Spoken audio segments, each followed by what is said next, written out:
Rey y Señor, con el licenciado José Arroyo.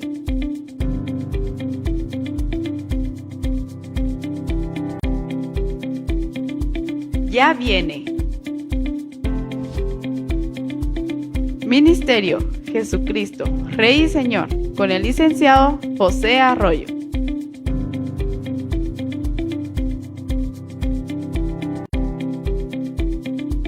Ya viene. Ministerio Jesucristo, Rey y Señor, con el licenciado José Arroyo.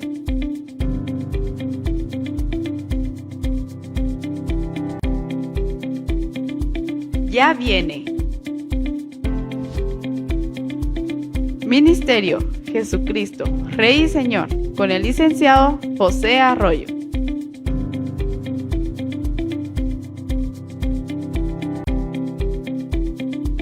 Ya viene.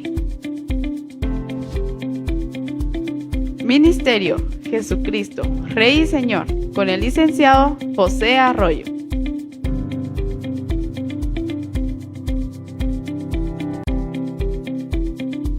Ya viene. Ministerio Jesucristo, Rey y Señor, con el licenciado José Arroyo.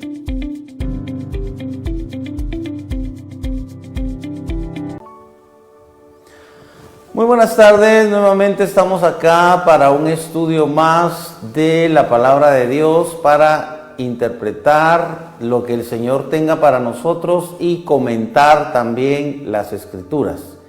En el programa del Ministerio Jesucristo Rey y Señor que Dios me permite presidir. Y hemos estado estudiando los libros del profeta Samuel. Ya vamos por el segundo libro de Samuel y ya todo gira en torno al rey David. Pero vamos a orar rápidamente para comenzar. Padre, en esta tarde te damos infinitas gracias por este privilegio.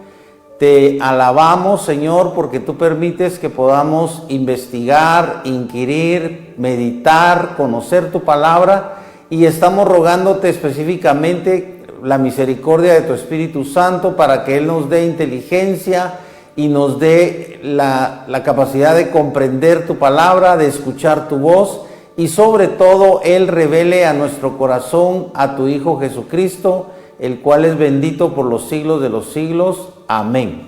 Estamos entonces en torno al reinado de David, y esta tarde tenemos algunos mapas que voy a compartir allí en el estudio. Nos van a hacer el favor de compartirlos en la pantalla.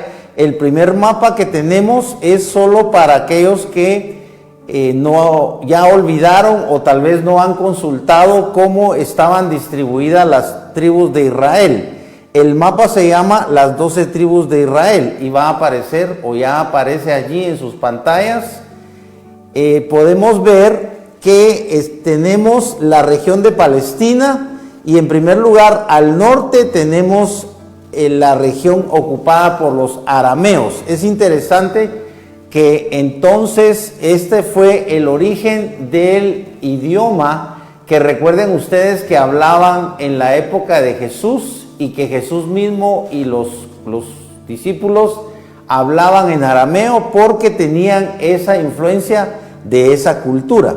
En el norte entonces están ocupadas, aquí podemos ver en el mapa, en un verde olivo claro, podemos ver la tribu de Aser en el norte y Neftalí, aunque hay una ciudad específica de Dan también ahí al norte. Siempre en el norte, pero un poquito más abajo, entre Aser y Neftalí, encontramos a Zabulón con color moradito, y con color anaranjado encontramos a Isaacar. Y podemos darnos cuenta que las dos regiones de Zabulón y de Isaacar son relativamente más pequeñas comparadas con las de Aser y Neftalí. Pero vemos que la tribu de Manasés, recuerden que antes de que cruzaran el Jordán, guiados por Josué, recuerden que la tribu de Manasés la repartieron en dos y la llamaban media tribu de Manasés, que se quedó del lado del Mediterráneo, ¿verdad? O sea, que tiene costa con el Mediterráneo, que para ustedes es el occidente, ¿verdad? Y la otra media tribu de Manasés, que para ustedes es el oriente y que está después del Jordán. Esta, según el mapa, es la región más amplia, la de Manasés. Abajito de Manasés encontramos en celeste la tribu de Gad, y a la par también tenemos a la cultura de los amonitas, tenemos a Amón. Y siempre abajo de Manasés, pero de lado para ustedes es el occidente, está Efraín en blanco o en un color claro que parece rosado, pero es bien claro. Está Efraín y está Dan. Dan tiene salida al Mediterráneo, ¿verdad?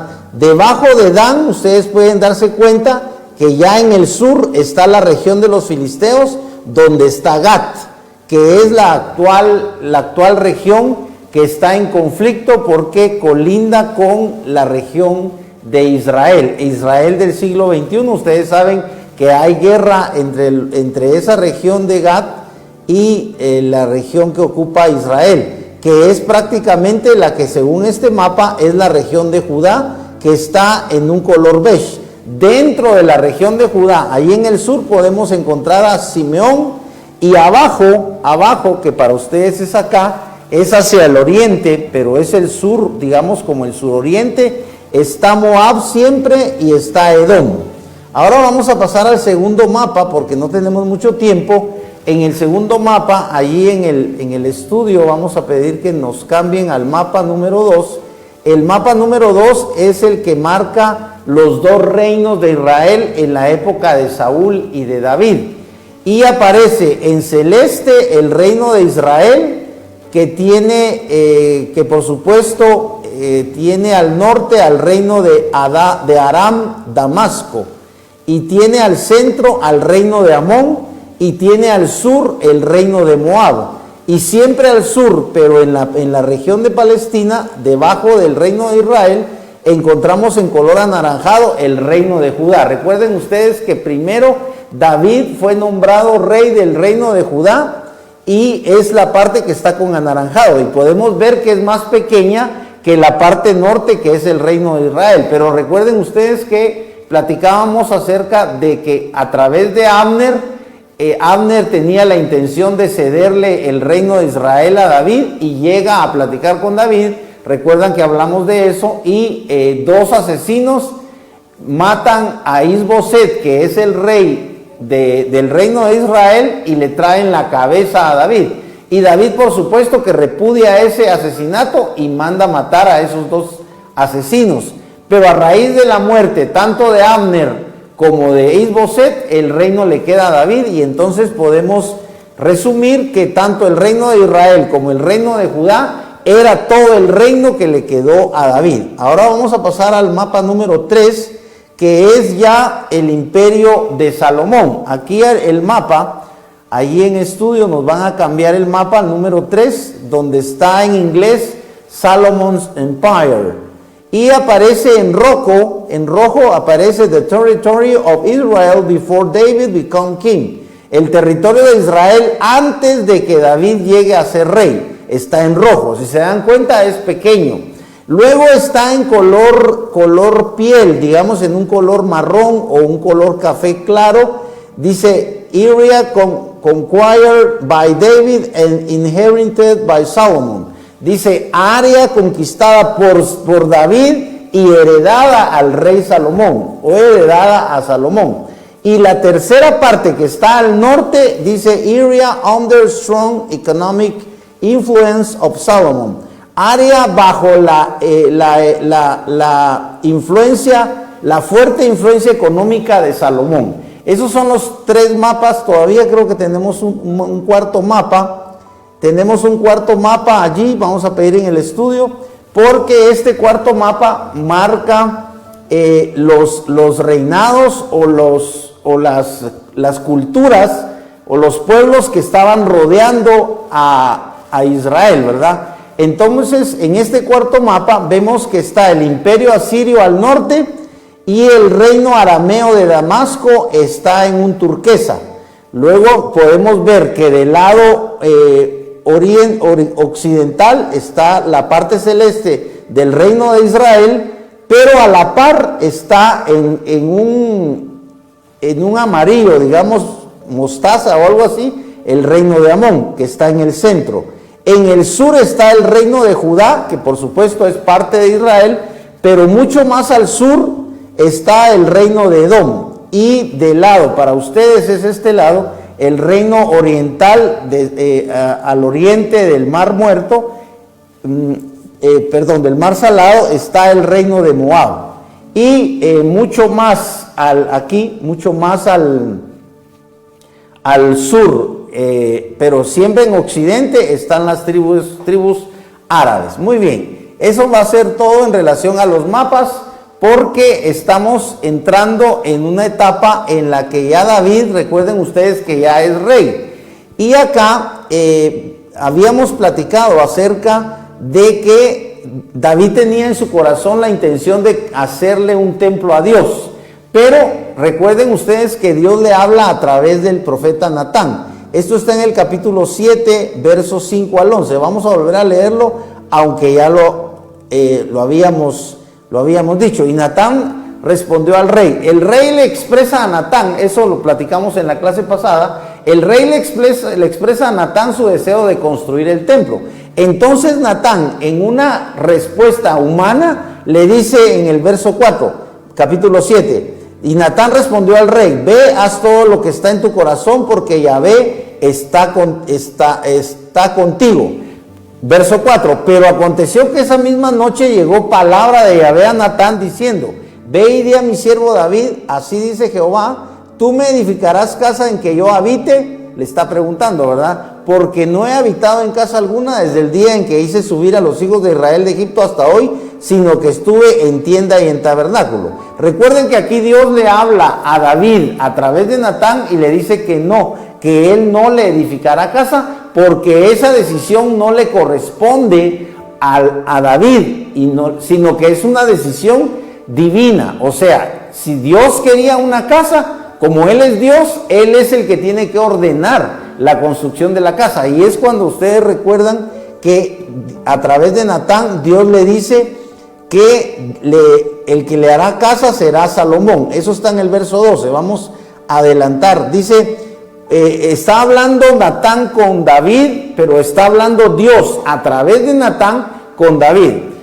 Recuerden que originalmente esta serie de estudios estaba dirigida hacia los profetas, ¿verdad? Y en este caso estamos viendo que Natán es un profeta activo, es un profeta reconocido, porque también vimos y vamos a ver que cuando David peca, es Natán el que llega a regañarlo, decimos en Guatemala, ¿verdad? Pero en términos bíblicos, es Natán el que llega a reprender a David de parte de Dios por el asesinato de la esposa de Betsabé. Eso ya lo vamos a ver. Aquí está hablando Dios a través de Natán y le dice en el verso 12: cuando tus días sean cumplidos y duermas con tus padres. Si se dan cuenta, aquí utiliza la palabra dormir, porque recuerden que la Biblia enseña que morir es solamente pasar a un estado de sueño. Por eso recuerden ustedes que cuando murió la niña, que parece que era la hija de Jairo, era la hija de un fariseo, y muere la niña y mandan a llamar a Jesús. Y recuerden ustedes que cuando Jesús va de camino, llega un mensajero de la casa y le dice al fariseo: ya no molestes al maestro porque la niña ha muerto. Entonces, por supuesto que el papá se angustia, ¿verdad? Parece que sí fue Jairo. Y entonces Jesús le dice a Jairo, le dice: no temas, solo cree, solo ten fe. Y Jesús se va a la casa, y cuando llega a la casa, él pide ver a la niña, y entonces él dice que la niña no está muerta. Y dice la Escritura que todos se burlan de Jesús. Pero Jesús les dice: ella no está muerta, solo duerme. Si se dan cuenta, la Escritura es muy puntual en relación a las palabras que utiliza. sí utiliza la palabra muerte, porque ellos le dicen, los criados le dicen a Jesús, ella ya murió, ¿verdad? Porque cuando una persona muere, pues aunque sea redundante, muere, es decir, ya no respira, ya no se mueve, uno lo puede hasta apuñalar o le puede cortar con una sierra y el cadáver no se mueve ni reacciona porque ya está muerto. Es solo un ejemplo, ¿verdad? Perdonen que sea tan dramático, pero el punto es que ellos ya vieron que ella está muerta y sin embargo Jesús le dice, no está muerta, solo duerme. Y recuerden que Jesús le dice, le habla a la muerta, a la niña muerta, le dice, despierta. Le dice, incluso parece que en arameo, talita kumi, despierta, y entonces la niña revive. Por eso es que tenemos que entender que la muerte realmente es solo un sueño. Por eso ya hemos hablado nos hemos preguntado acerca de si cuando morimos nos vamos inmediatamente al cielo y ya estamos allá con Dios y con los angelitos, o si solo dormimos. Eso ya hemos hablado, a ustedes les toca corroborar si la Escritura dice que nos vamos al cielo inmediatamente o dormimos, porque aquí aparece nuevamente el concepto de que la muerte es un sueño.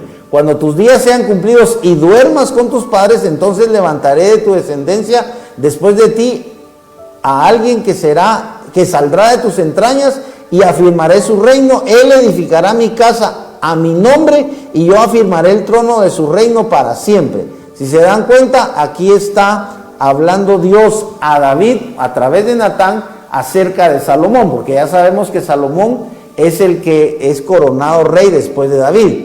Ahora, esto pasa hasta el verso 16.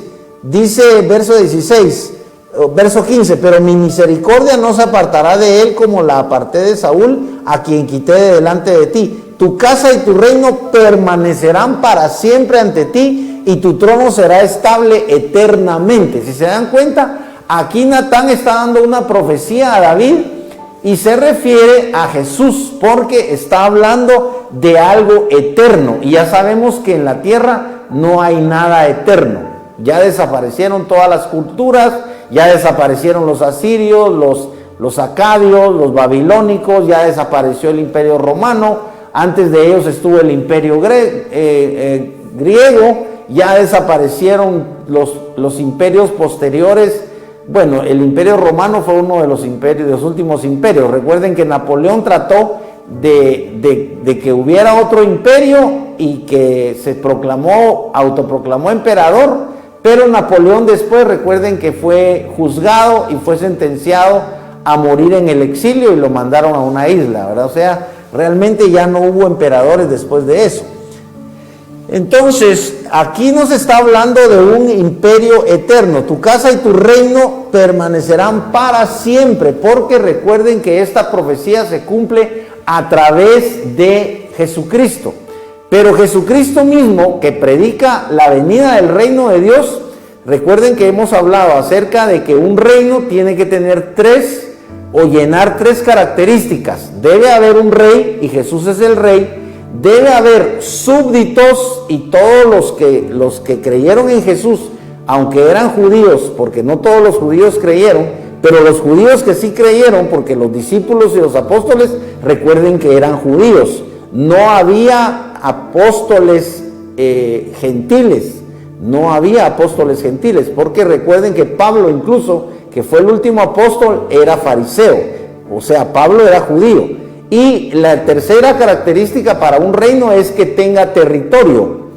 Podríamos decir que hay una cuarta característica, que es que haya leyes.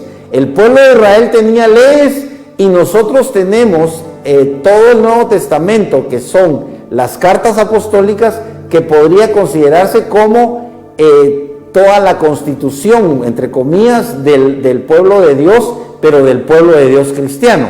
El pueblo de Dios de la antigüedad, ¿verdad? Del Antiguo Testamento, que es el pueblo de Israel, tenía la ley. Ahora recuerden que nosotros no estamos bajo la ley, sino estamos bajo la gracia.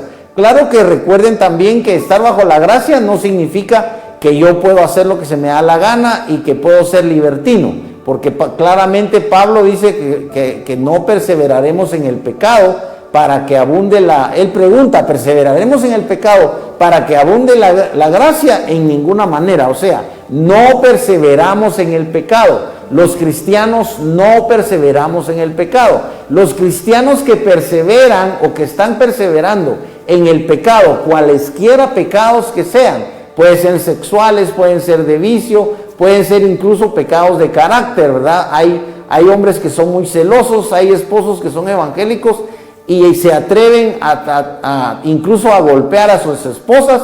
Eso definitivamente es un pecado, ¿verdad? Porque la Biblia dice que debes honrar a tu esposa, debes amar a tu esposa y tratarla como vaso frágil.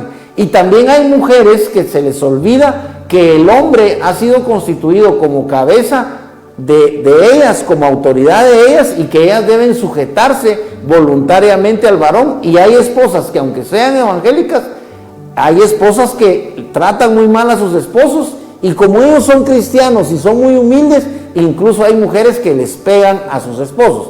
Eso ya saben ustedes que pasa en Guatemala y pasa en todo el mundo. Eso no es nada nuevo para ustedes.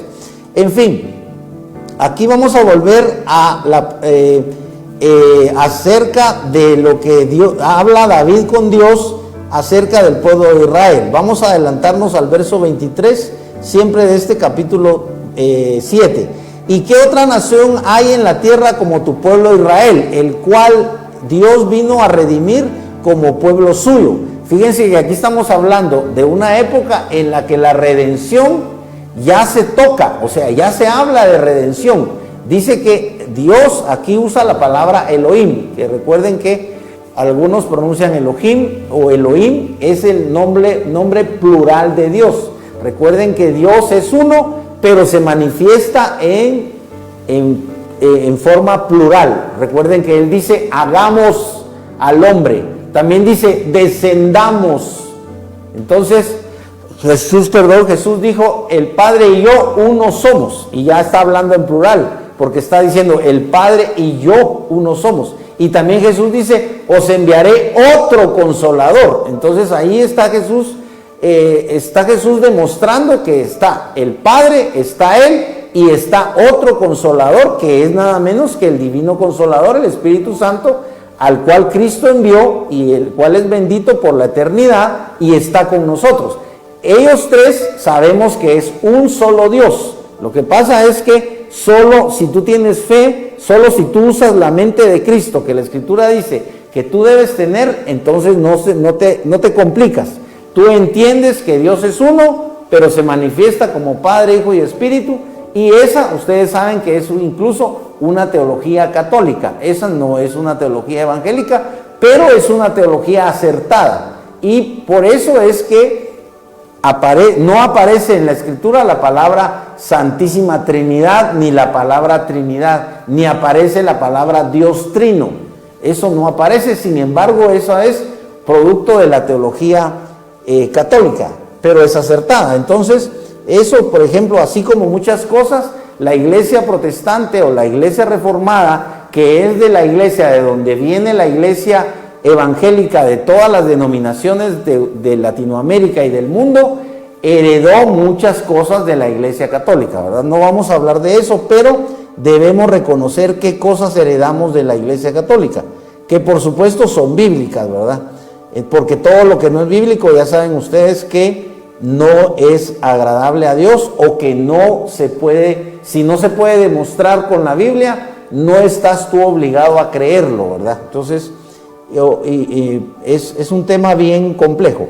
Ahora, sigue el verso 24, y has establecido a tu pueblo Israel, aquí está hablando David con Dios, como pueblo tuyo para siempre, y tú, oh Yahvé, has llegado a ser su Dios.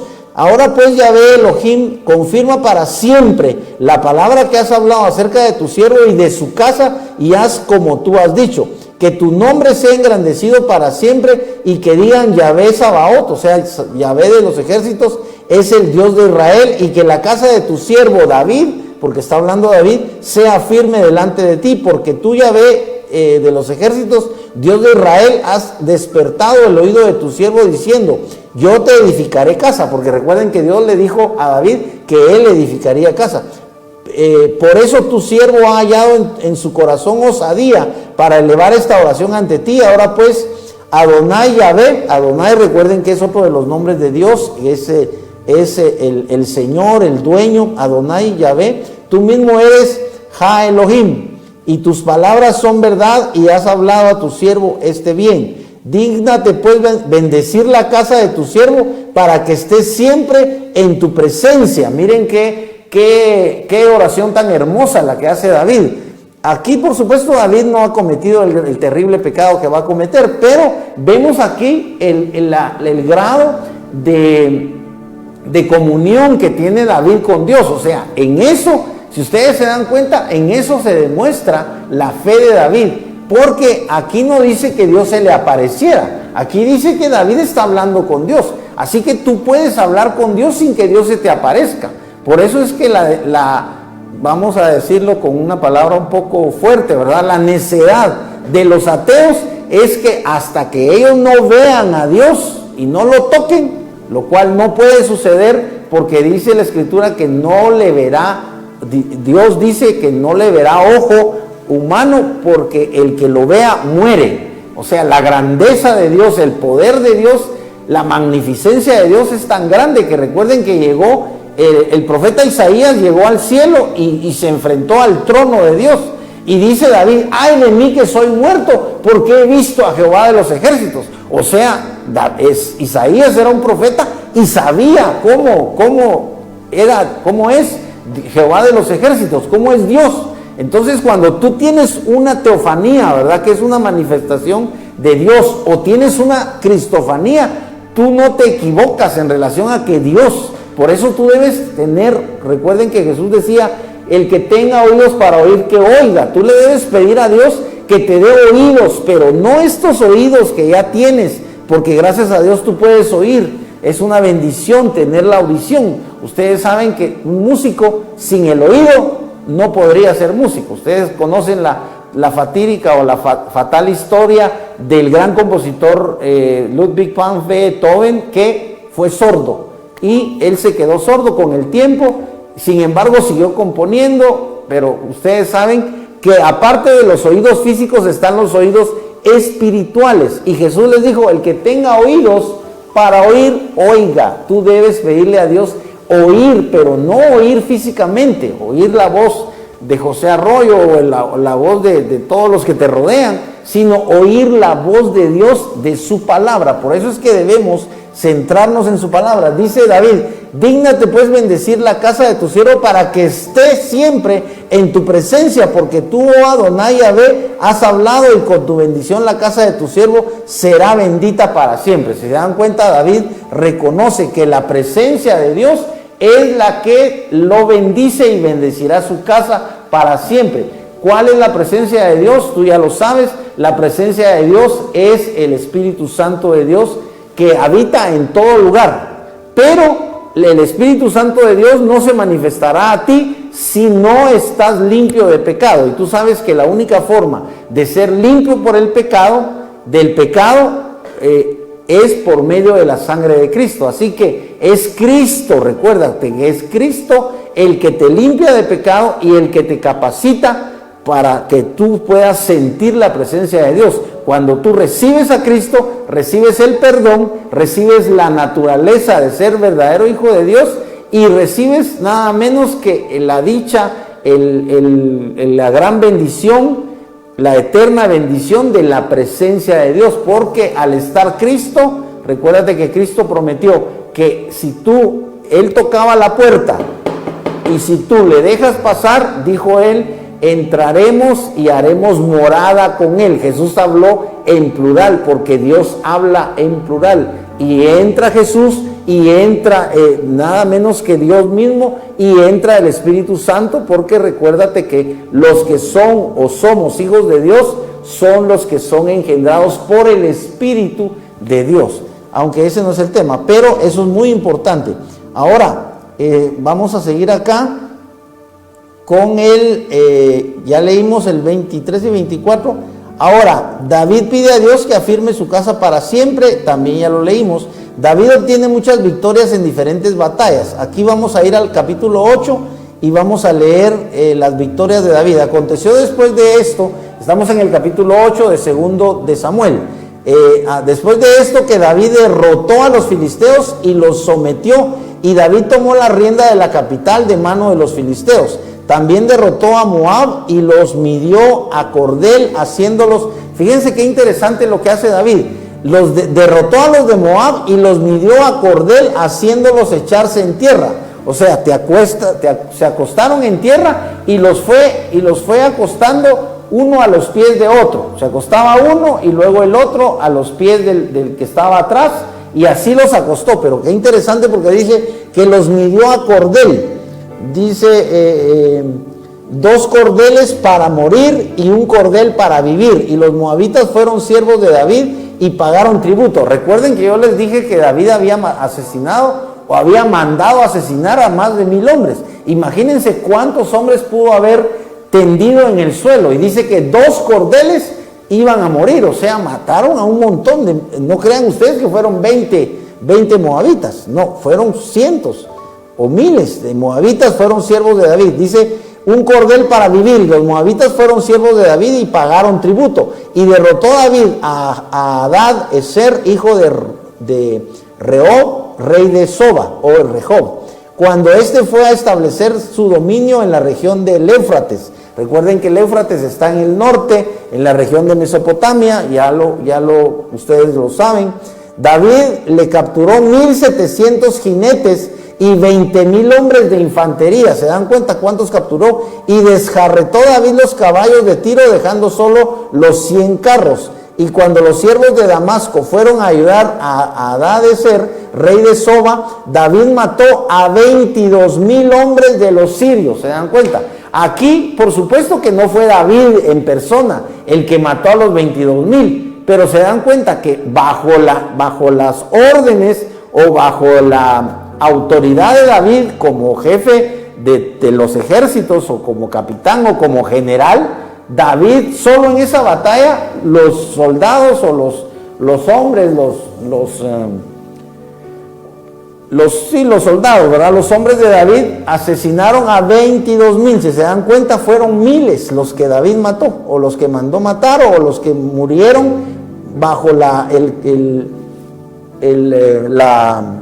autoridad de David. David mató a 22,000 hombres de los sirios. E impuso David guarniciones en Siria de Damasco, y los sirios fueron siervos de David y pagaron tributo. Ahora ya hemos visto que Damasco está un poco al norte. Ya se dieron cuenta, según los mapas, que Damasco está un poco al norte. Dice, y los sirios fueron siervos de David y pagaron tributo, y a donde quiera que David iba, Yahvé le daba la victoria. Si se dan cuenta, aquí David sigue extendiendo el reino. Y tomó David los escudos de oro que tenían los siervos de Hadadezer y los llevó a Jerusalén. Y de Beta y de Berotai, ciudades de Hadadezer, el rey David recogió gran cantidad de bronce, o Hadadezer, ¿verdad? Algunos pronuncian con H, esa H la pronuncian como J. Cuando Toi, rey de Amat, oyó que David había vencido a todo el ejército de Hadadezer, Toi envió a su hijo Joram al rey David para saludarlo y felicitarlo por el combate y la derrota de Hadadezer, pues Toi era enemigo de Hadadezer. Y Joram llevaba en su mano objetos de plata, objetos de oro y objetos de bronce. Si se dan cuenta, aquí David ya es un rey importante porque tuvo muchas victorias, y estos otros reyes, por ejemplo, este rey de Tai le está enviando a su hijo con presentes. Dice que, el rey de Toi, dice, Toi era enemigo de Hadadezer.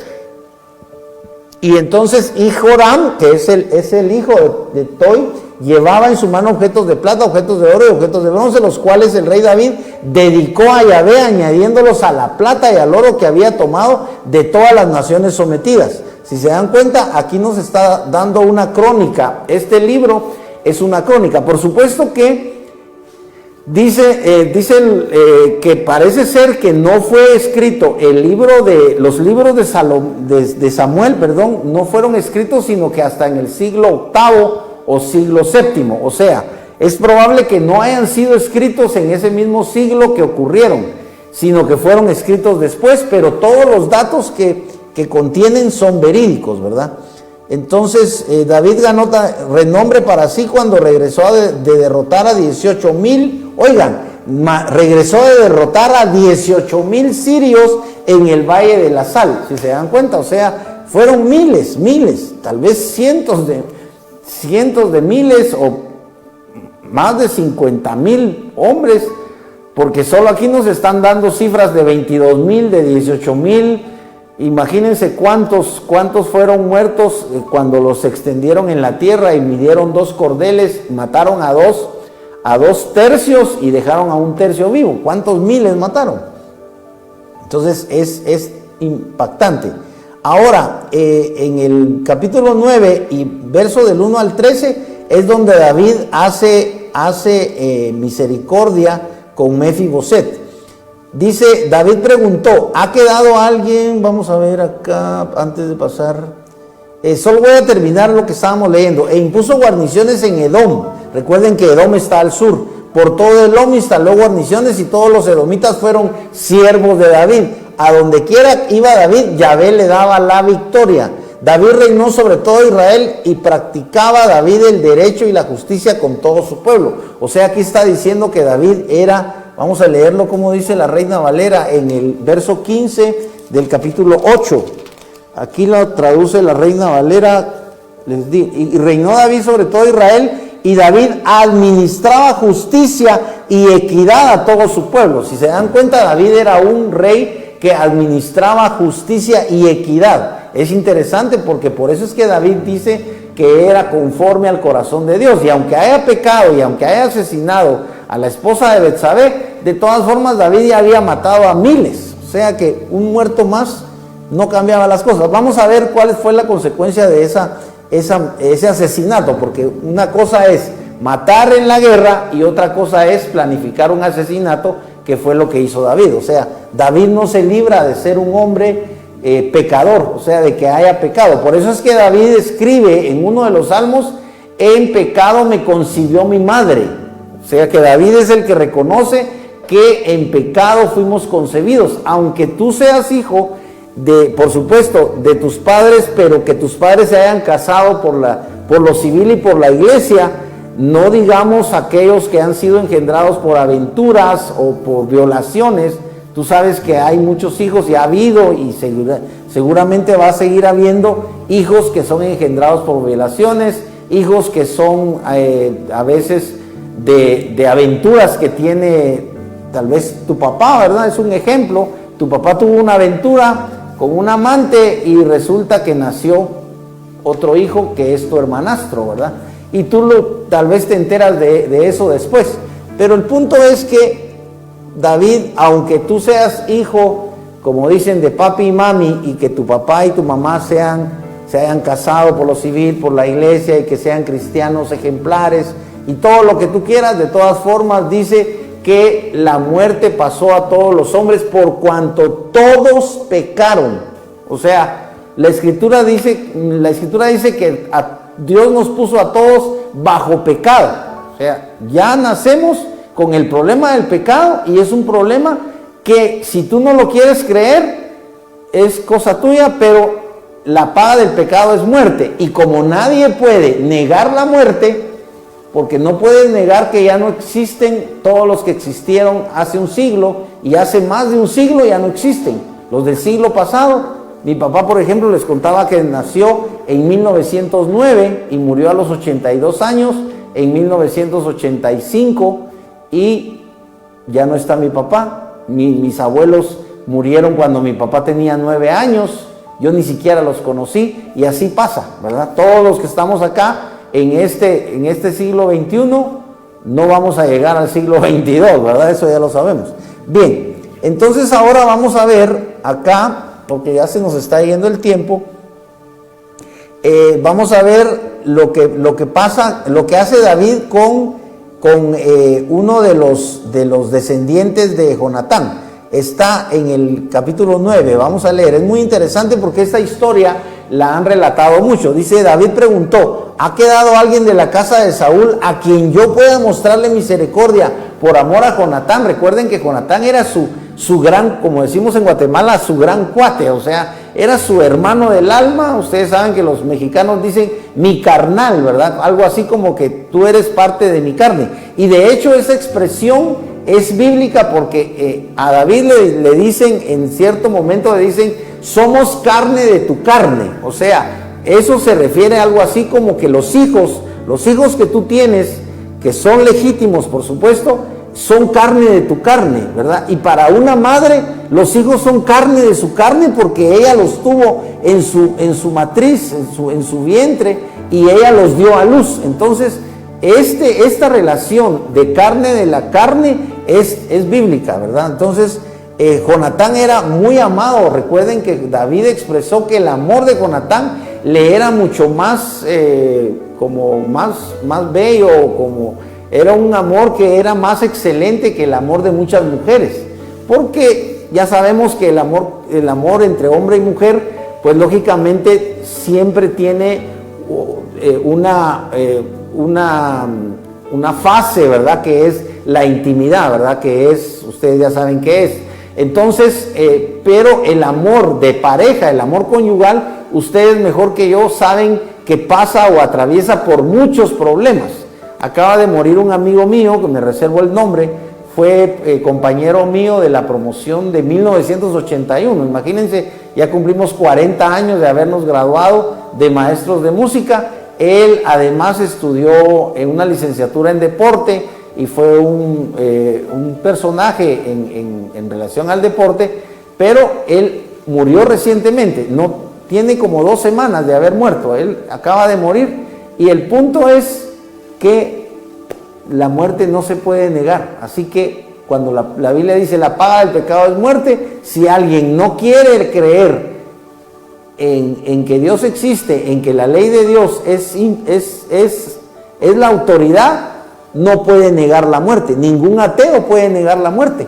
La muerte no se puede negar. La muerte ha llegado, está llegando, hoy mismo están muriendo. Hoy mismo, desde temprano, desde las 5 de la mañana, han muerto personas y va a terminar este día. Y les aseguro que si hicieran un recuento de cuántos murieron hoy o cuántos van a morir hoy hasta las 12 de la noche, en todo el mundo son cientos de miles los que mueren diariamente mueren miles de personas. Entonces, y había un siervo de la casa de Saúl de nombre Siba, al cual hicieron ir ante David, y el rey le dijo, ¿eres tú Siba? Y él dijo, tu siervo. Y el rey preguntó, ¿no queda ni un hombre de la casa de Saúl para que haga con él misericordia de Dios? Y Siba respondió al rey, aún queda un hijo de Jonatán tullido de ambos pies. Aquí utiliza la palabra tullido, ¿verdad? Que es minusválido. Entonces ustedes ya saben. Y el rey le dijo, ¿dónde está? Y Siba dijo al rey, mira, está en Lodebar, en casa de Maquir ben Amiel, o sea, hijo de Amiel.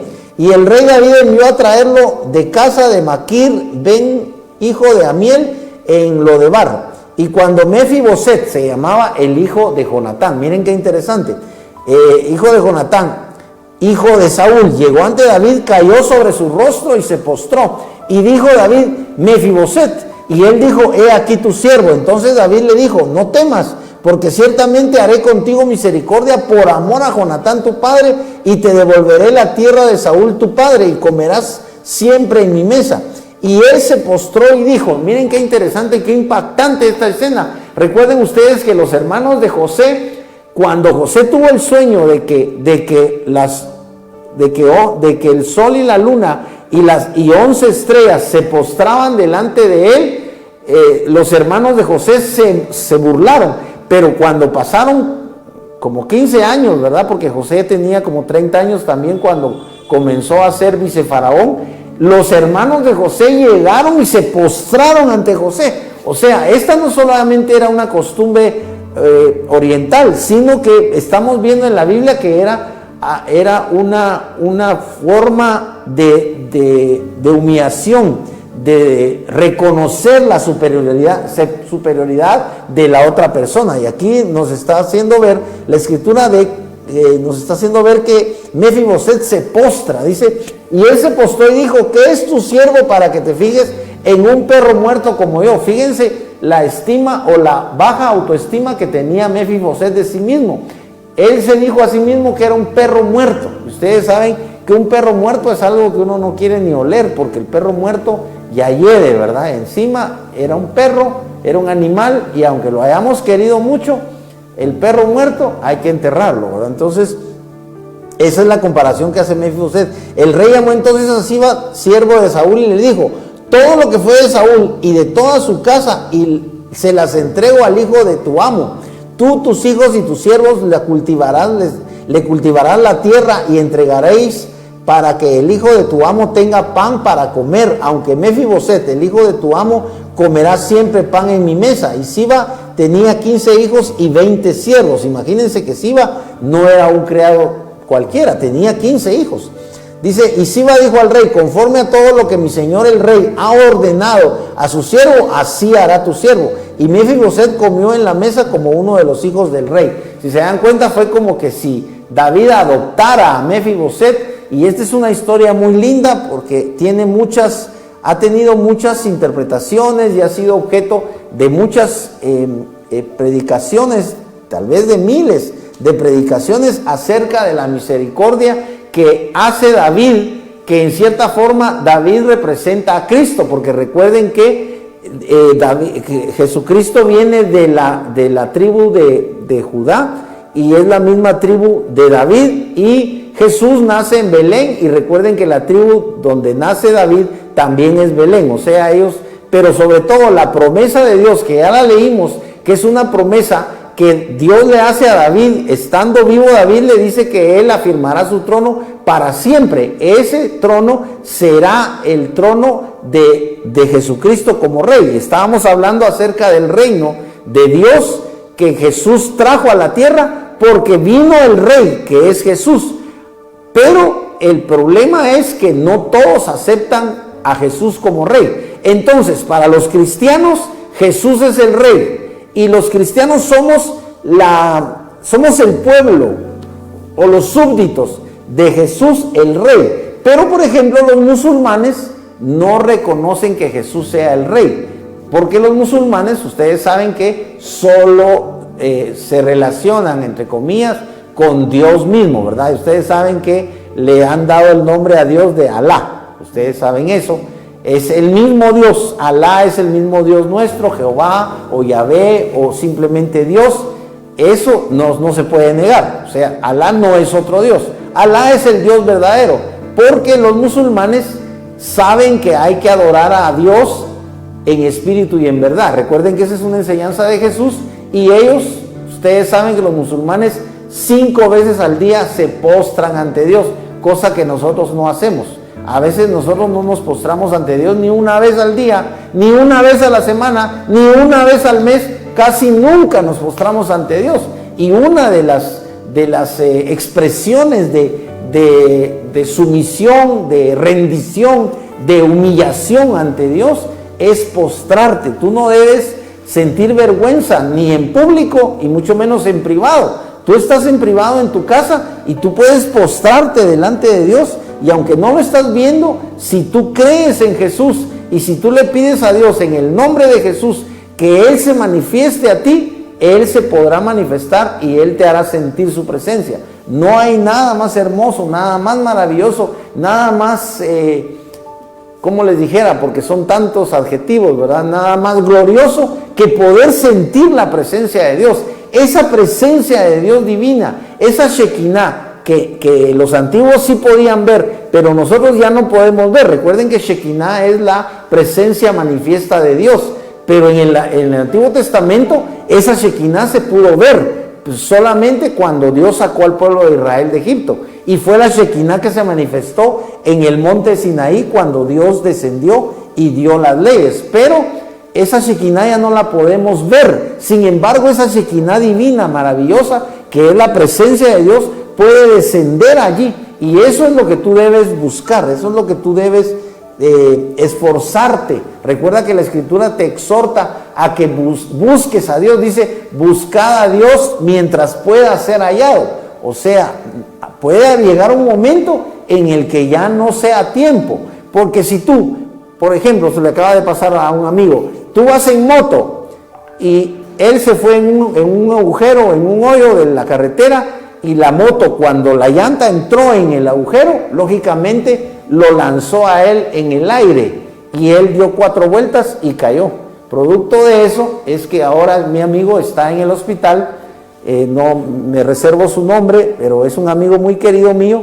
El punto es que cuando uno va en el aire, porque si tú tienes un accidente en moto y vas volando, allí ya no puedes buscar a Dios, allí ya no te da tiempo de nada, sino que tú vas volando y tú no vas pensando en Dios, sino tal vez en tu angustia le dices, Dios mío, líbrame de la muerte, ¿verdad? Tal vez solo eso te da tiempo.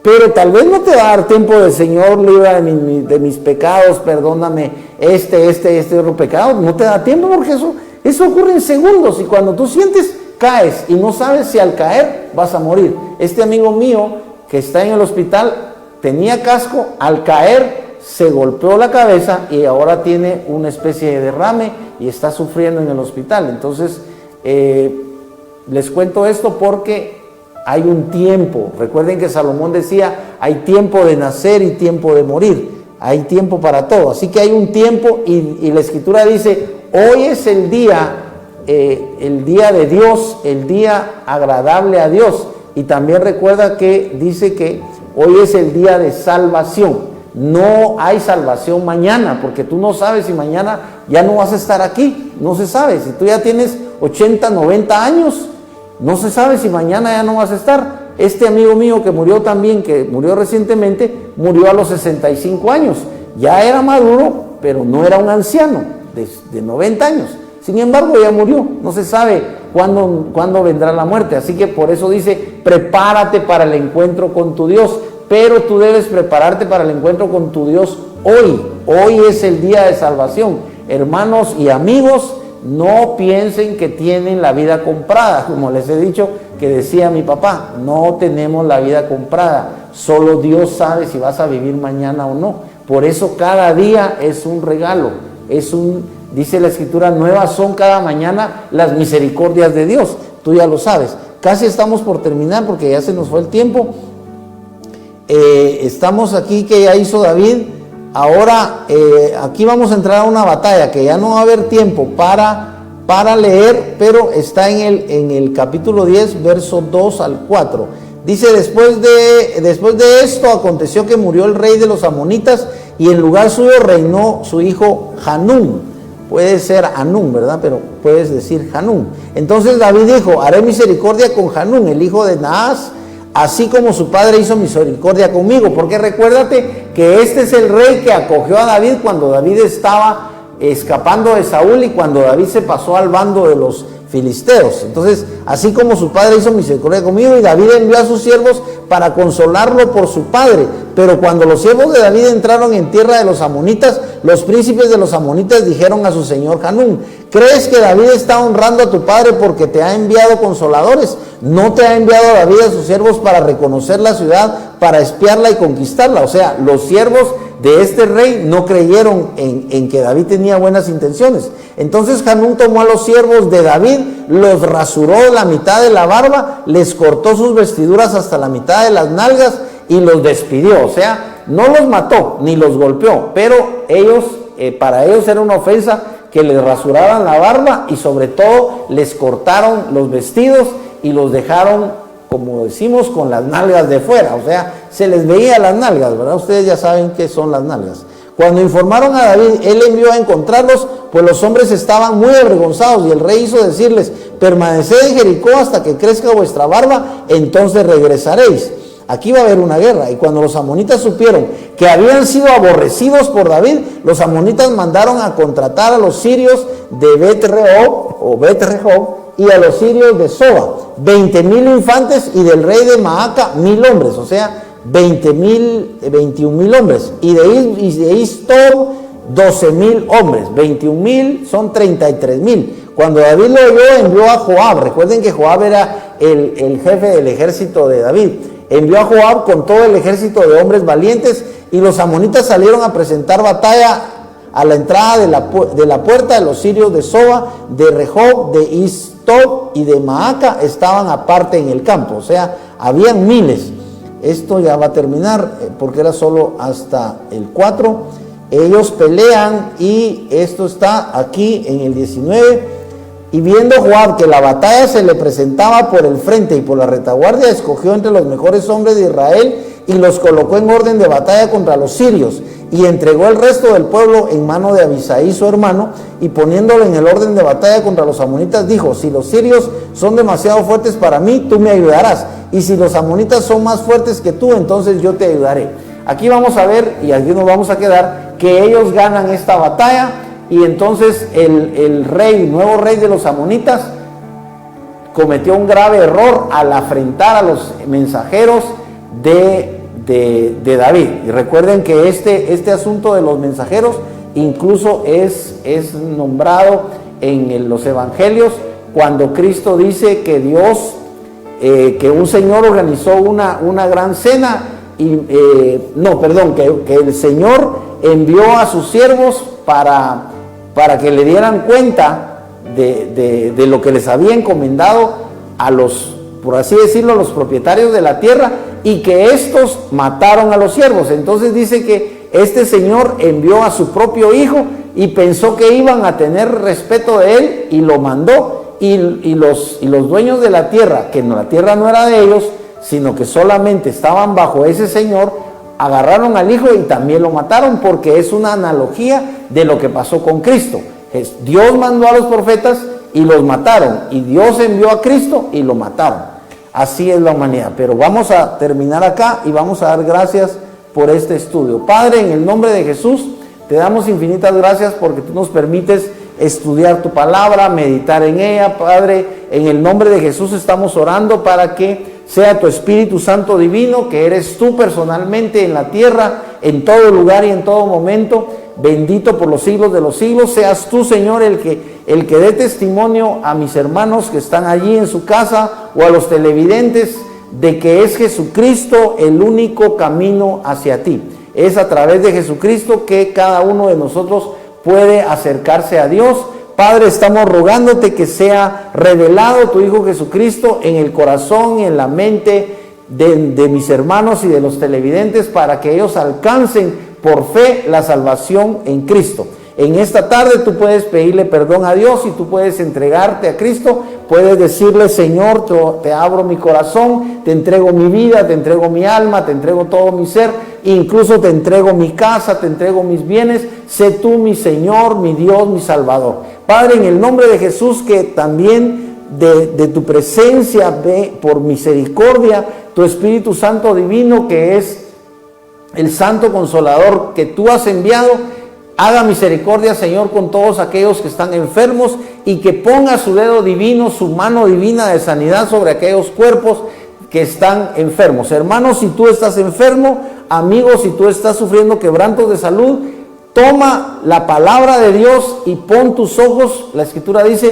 puesto los ojos en Jesús, el autor y consumador de la fe. Pon tus ojos, pon tu fe, con todo tu corazón tú entrégale tu problema, tu problema de salud, tu enfermedad a Jesucristo. Y si tú crees que Cristo realmente vino a esta tierra, murió, pero sobre todo crees que resucitó y crees que está sentado a la diestra de Dios el Padre, tú tienes la certeza de que Él puede sanarte. Por sus llagas hemos sido curados, dice la Escritura en el libro de Isaías. Padre, en el nombre de Jesús, que por las llagas de Cristo, que fueron hechas hace 2000 años por amor a nosotros y como precio de nuestra redención, que por esas llagas mis hermanos puedan obtener sanidad divina. Padre, en el nombre de Jesús, que tu Espíritu Santo sea glorificado en la casa de mis hermanos y en la casa de los televidentes, obrando milagros, para que todos los televidentes puedan reconocer que es Cristo el que reina, es Cristo el Señor, es Jesucristo el único Salvador, y es Jesucristo la gracia tuya divina para nosotros, que incluye el perdón, incluye la sanidad divina e incluirá la redención futura. Padre, te damos infinitas gracias por todo lo que nos das, en el nombre poderoso de Jesús. Amén y amén.